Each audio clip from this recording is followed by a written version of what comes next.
Hi, John with eTrailer. If you have a vehicle that has a rear-mounted spare tire, or if you have an SUV or a minivan that has the hitch tucked way under the van, you know what a pain it is to be able to use some of your accessories like cargo racks and bike racks. Well, now you don't have to worry about it. Now those items can fit on your vehicle. Check out this hitch extender that we have from Brophy. So for today's example here, we have the H2, and as you can see, the factory hitch is tucked way back at the edge of the bumper here. And to make things worse, we've got a huge oversized spare tire. So mounting any hitch-mounted accessory to this just isn't possible without the hitch extender. Even when the bikes are off, we can fold this up into the stowed position, something that, again, previously we couldn't do.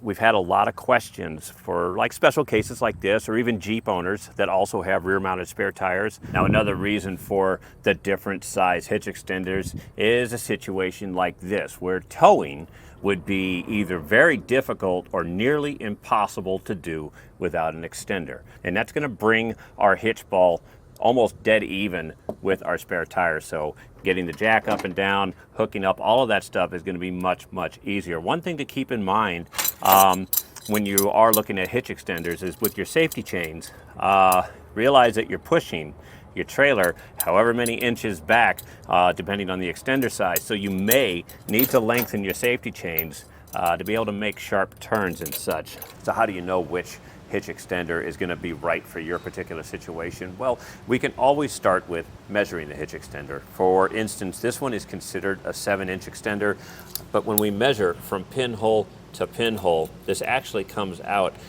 as 7 3/8 of an inch long. Now that's something to keep in mind. That's the one measurement you need. The other one that you need is really going to depend on the way that your hitch is set up and what you're trying to overcome, in this instance, the spare tire. So you would measure from the center of the pinhole on your hitch and then out to wherever obstruction that you're trying to clear, or whichever accessory that you want to add to your particular vehicle.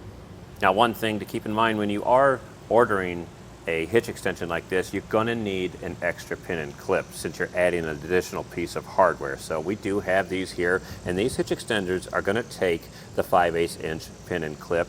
I also recommend a locking pin and clip since you're adding a little bit of length, and that's a little bit more money that you're spending. So the other thing that people ask about is when adding a hitch extender, is there a lot of additional movement with your accessories? And there is, but we also have things to alleviate those. It's going to be an anti-rattle clamp that you can put on these to keep things nice and secure behind your vehicle when you're going down the road. So all in all, when you have a 7-inch extension like this, if this isn't long enough, there's other options out here on our website. We've got longer ones. We have some that have a solid steel shank. So if that's something you're interested in, that's great. That'll do it for our look at the Brophy 7-inch hitch extender.